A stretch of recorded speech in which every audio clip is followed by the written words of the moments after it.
Curved surface ഫോമുലയാണ് സംസാരിക്കുന്നത്. ഒബ്ജക്റ്റിൽ നിന്ന് പോകുന്ന ലൈറ്റ് റേസ് മറ്റൊരു പോയിന്റിൽ വന്ന് ഇൻസിഡന്റ് ചെയ്യുന്നു, അവിടെ ഇമേജ് ഫോം ചെയ്യുന്നു. ഈ റൈറ്റ് ആംഗിൾ ട്രയാങ്കിളിന് tan alpha A B divided by minus U ആണ്. Tan alpha is approximate equal to alpha.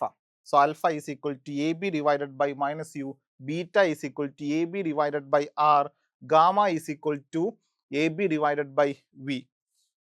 ഈ ഒ എ സി എന്ന റൈറ്റ് ആംഗിൾ ട്രയാങ്കിളിൽ നിന്ന് I is equal to alpha plus beta എന്ന് പറയാം.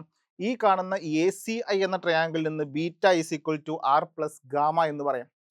ഇവിടുന്ന് r is equal to beta minus gamma. ഇവിടുന്ന് alpha ബീറ്റയുടെ വാല്യൂസുകൾ സബ്സ്റ്റിറ്റ്യൂട്ട് ചെയ്യുന്നു, ഇവിടെയും ബീറ്റ ഗാമ വാല്യൂസുകൾ സബ്സ്റ്റിറ്റ്യൂട്ട് ചെയ്യുന്നു. ഇനി ഞാൻ സ്നെൽസ് ലോയിലേക്ക് വരുന്നു. ആംഗിളുകൾ സ്മോൾ ആയതുകൊണ്ട് സൈൻ ഐ ഐനോട് ഈക്വൽ ആണ്, സൈൻ ആർ ആറിനോട് ഈക്വൽ ആണ്. ജസ്റ്റ് ക്രോസ് മൾട്ടിപ്ലൈ ചെയ്യുമ്പോൾ n1 I is equal to n2 R. ഐൻ്റെയും ആറിൻ്റെയും വാല്യൂ നമ്മൾ നേരത്തെ കണ്ടിട്ടുണ്ട്. ഈ ഇക്വേഷനിൽ സബ്സ്റ്റിറ്റ്യൂട്ട് ചെയ്യുക, എ ബി ക്യാൻസൽ ആയിപ്പോയി. ആർ എന്ന് പറഞ്ഞ ടേമിനെ ഒരു എൻഡിലേക്ക് കൊണ്ടുവരുന്നു, വി യു എന്ന ടേമിനെ ഒരു സൈഡിലേക്ക് കൊണ്ടുവരുന്നു. Therefore n2 by v minus n1 by u is equal to n2 minus n1 divided by R.